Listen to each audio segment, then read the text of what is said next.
Cascade bouquets are so romantic. Follow along as I show you how to make this one using some water tubes. Cascading bouquets are beautiful.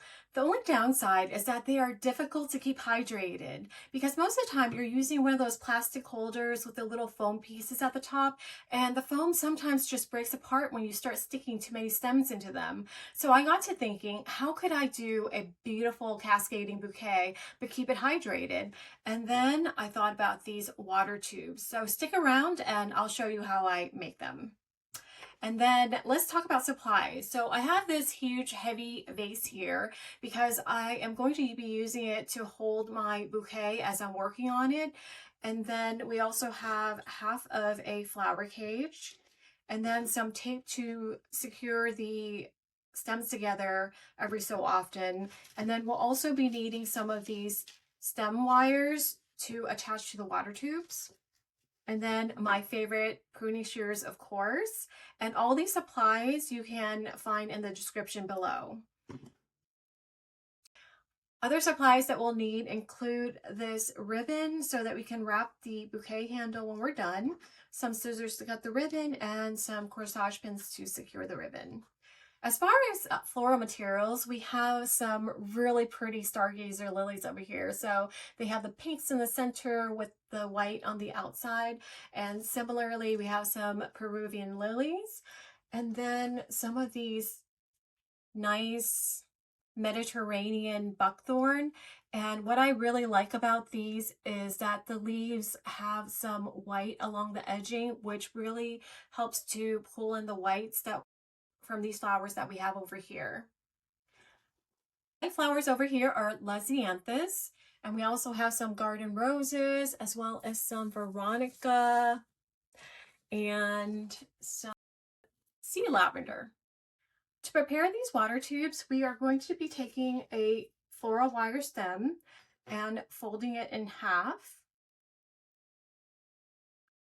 And then I am going to stick the water tube in between the wire just like this and hold it at the top, and then I'm just going to cross the wire over and then have it come to the back side and then twist it again, and then just keep twisting the wire with itself because I want to make this portion of the stem, or should I say the wire, really strong just by doubling it up.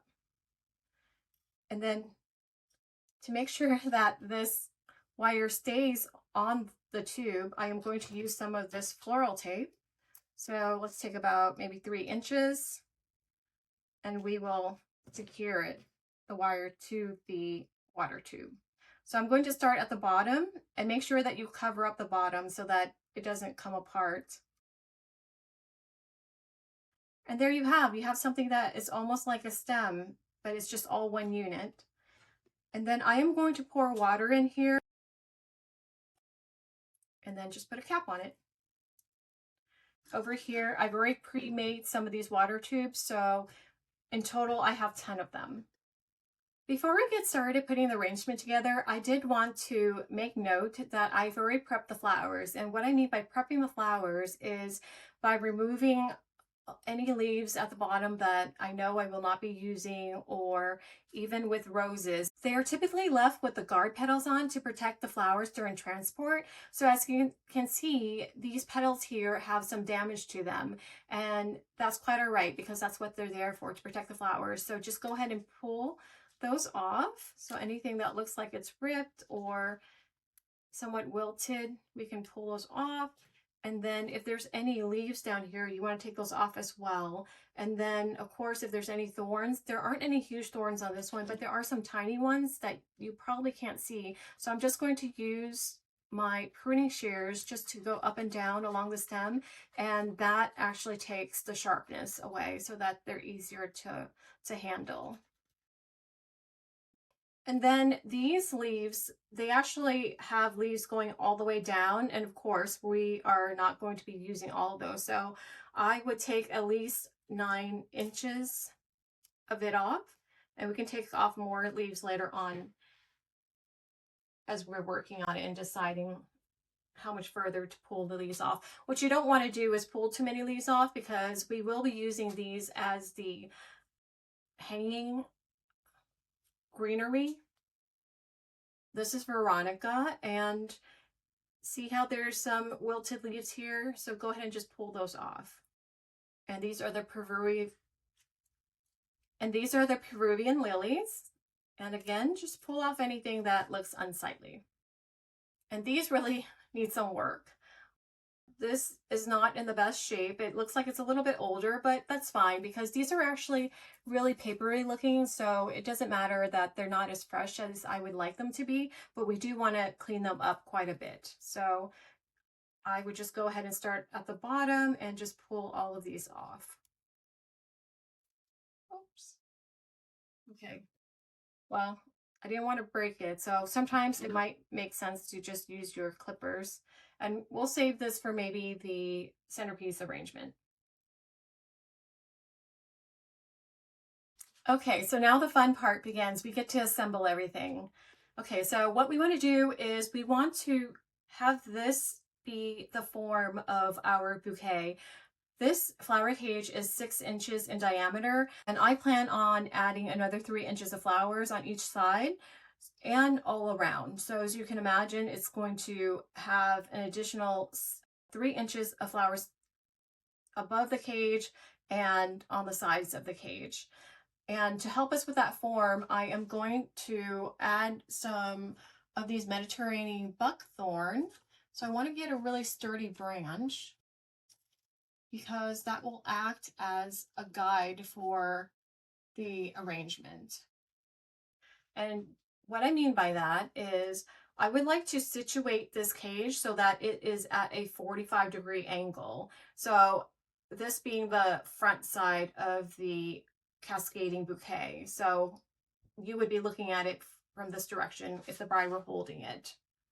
Okay, so, and as I mentioned, I would like the floral material to be about 3 inches higher than the cage itself. For the leaves, because I like the leaves peeking out sometimes, so I'll leave maybe 4 inches above here.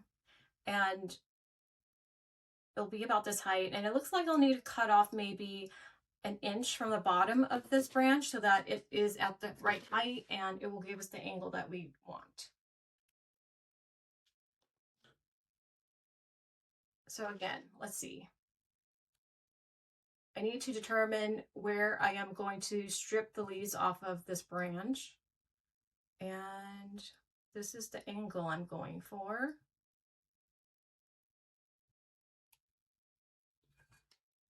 So just holding my fingers here, I am going to take these lower leaves off down here.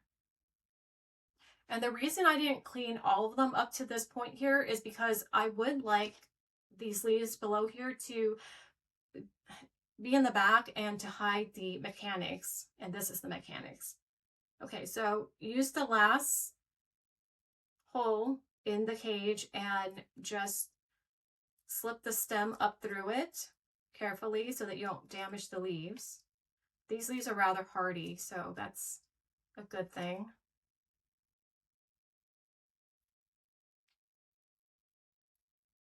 Okay, and I think that is about where we would like it.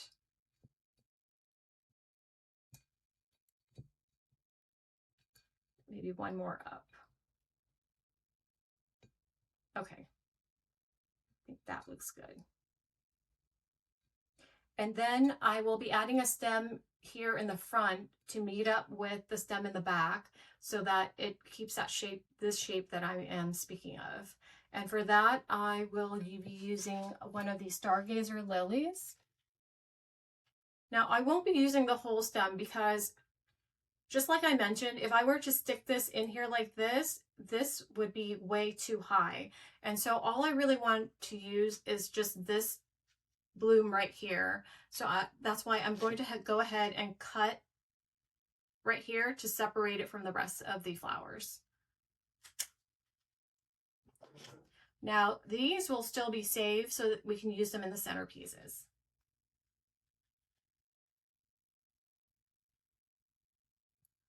Okay, and then I will be sticking this one in the front right here, and then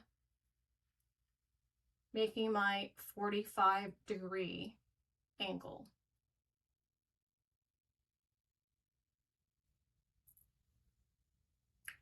And as I mentioned, I really only want this to be about 3 inches higher, which is basically the flower. So I really do need to take this leaf off, or if I can squeeze it through here, that would be great, just because then it could kind of help cover up the mechanics. Let's see if we can do it without damaging it. If not, then we can just remove the leaf.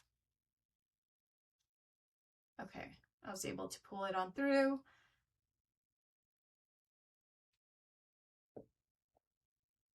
All right, well, that works out really perfectly. See, the stems still line up and it's creating that 45. So let me go ahead and just tape these together here to hold them in place. Now this lily will be opening up some more, so the height wouldn't be as high, and I do want to allow for the bloom to open up, so I don't want to squeeze it too tightly up here into that hole. Okay, but this looks about the right position. And I'm just leaving this tape hanging like this because I know that I'm going to be adding a couple more stems. Okay, and then to also keep this up, because it's moving a lot right now on me, so I will just go ahead and get a piece of tape and secure that lily to the cage itself. So I put the tape around the stem, and now I am going to tape it to the pole. So as you can see, I put the tape around the stem, and now I am going to wrap it around the plastic cage to secure it. So see how I taped it to the cage there? And then what I'm going to do now is to also put a stem here. See how this is flipping like this? If I put a stem here and secure it, as well as a stem here on this side, then the four corners of this cage will be secured exactly where I would like it. So for that, I will use a rose. And these garden roses are so beautiful. See how in the center they have the layers of petals just stacked right up against each other? And that's the difference between a garden rose and just a regular rose.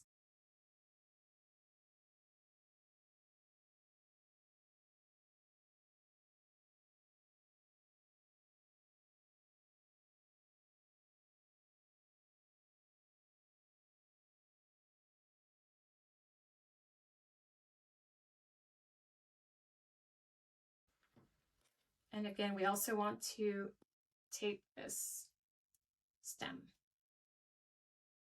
Just want to take a look on the front side just to make sure that it's where I want it to be. And then I'm trying to make sure that I don't have the stem just too upright, because I do want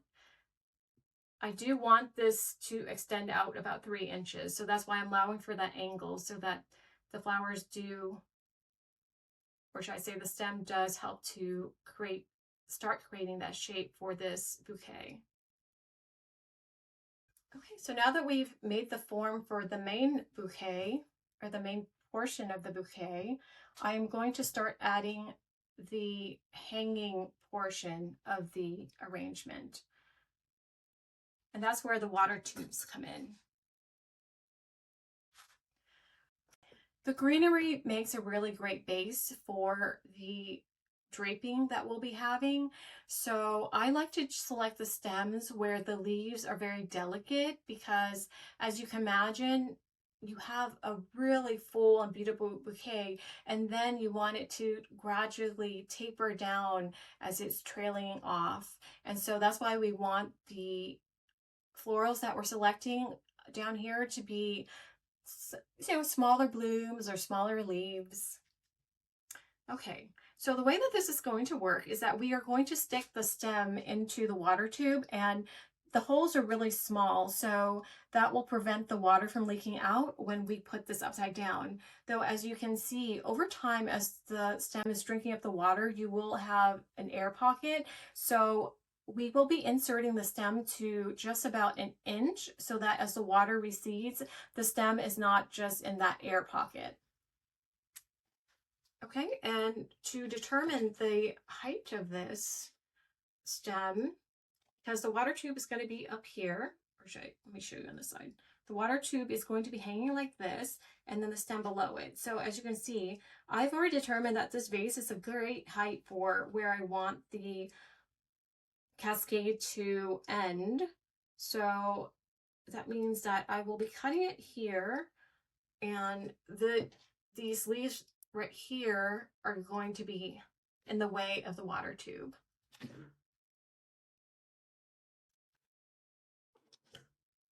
All right, and as I said, you just want to stick it into about an inch.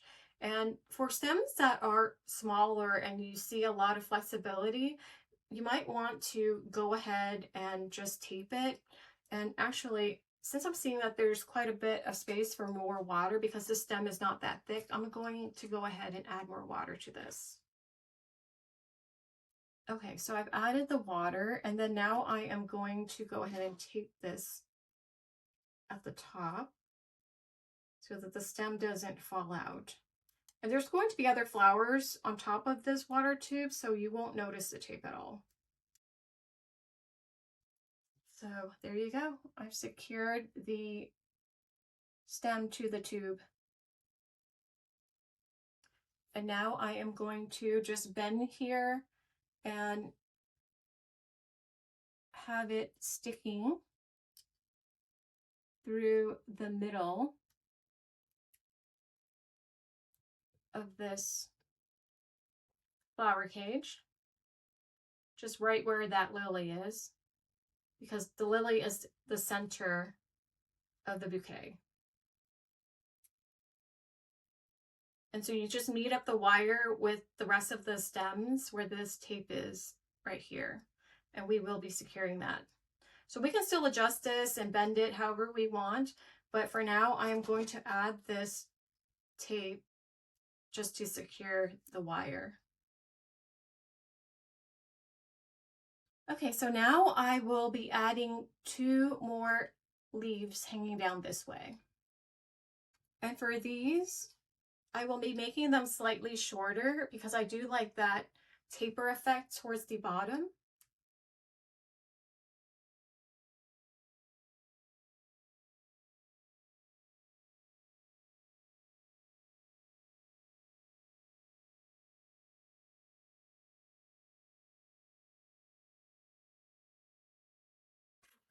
And now we are going to continue hanging florals down the front before we start working on the top portions. So I think I'm going to get some Veronica over here. Maybe we'll have some Veronica hanging right over here like this. And so I know where to cut because we already have hanging water tubes, so it will be about right here. But this one is wider than the prior stem, so no need to use any tape. It feels very secure. And I will go ahead and just bend it right where the tape ends and then stick it in and hang it from the plastic cage. And I will tape the wires together, but I'm going to add more flowers before I do that. And I think I want to add some of these Peruvian lilies.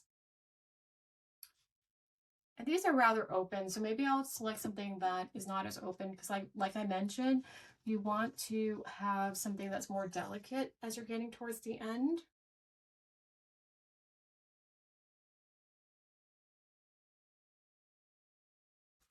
I'm just taking a look at how it's coming together and making sure that that's where I want the alstroemeria to be. And you'll notice that I even stuck it a little bit higher up into the cage instead of hanging it on that last loop, just because I wanted the stem to be a little bit higher up.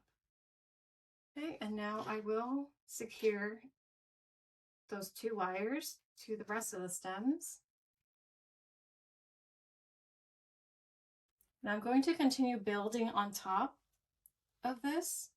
I think now might be a good point to add some roses. So let's add a really small one, or the smallest one we can find. So here are a couple of options. They're about the same size, so either will do.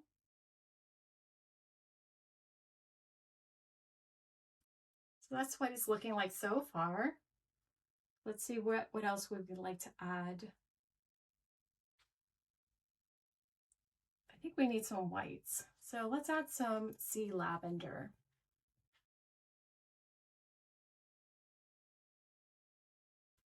And feel free, as you need to hang the tubes higher up into the cage, you can do that. It doesn't always have to be at the very bottom edge of the plastic.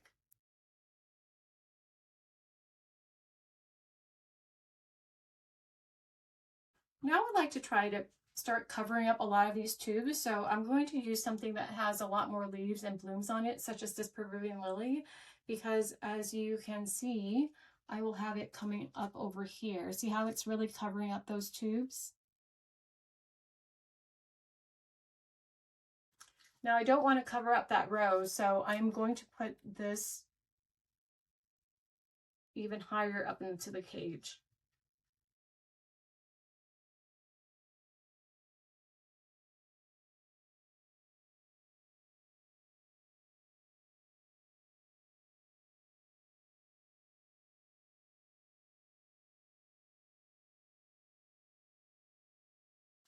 I'm going to add another Veronica next to the first one, just to fill in some space that I see. I would like it to go about right here.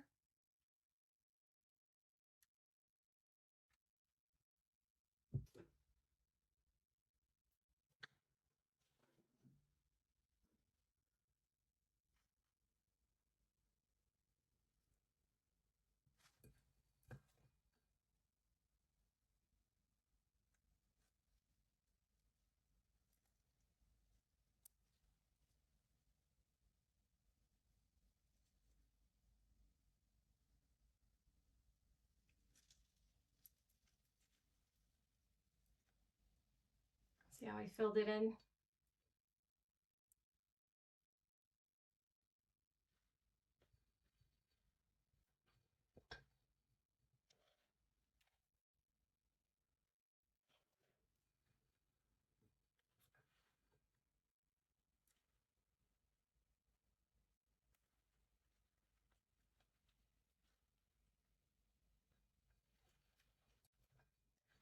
Okay, we still have some exposed water tubes, but we can insert stems around it and they will combine with these over here. So no worries about the stems that we're able, or the water tubes that we're able to see right now.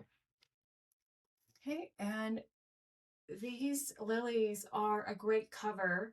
So if I wanted to, I could stick these right over here. Let me go ahead and put some tape all the way through here just to hold all these together in the place that I would like them to be held.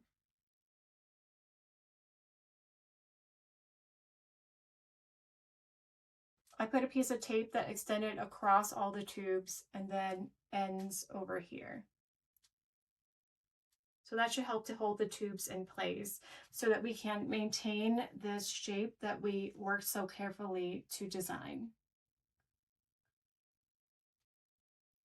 Okay, now I'm going to stick this lily in here and let's see how it works this time around.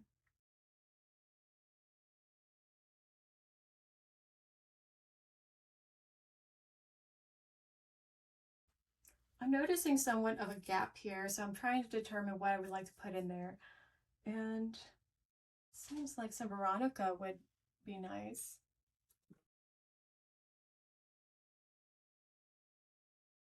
I'm noticing a little bit of a gap in here, and I think having some Veronica would be nice.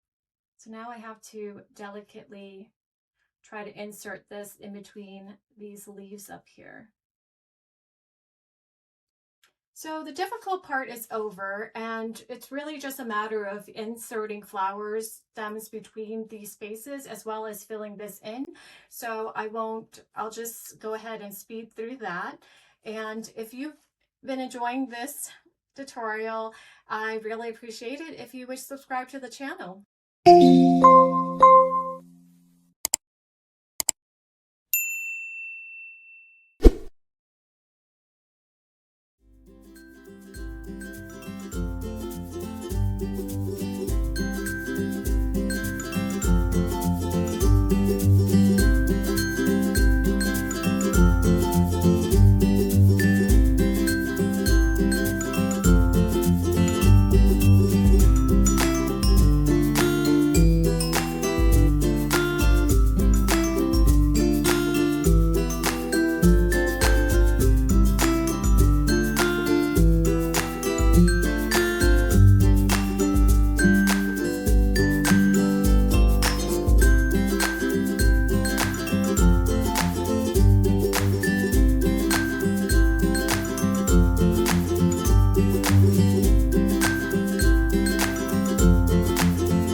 As much fun as it was to make this bouquet, it is one of the more difficult styles, so keep that in mind before you decide to make your own cascading bouquet.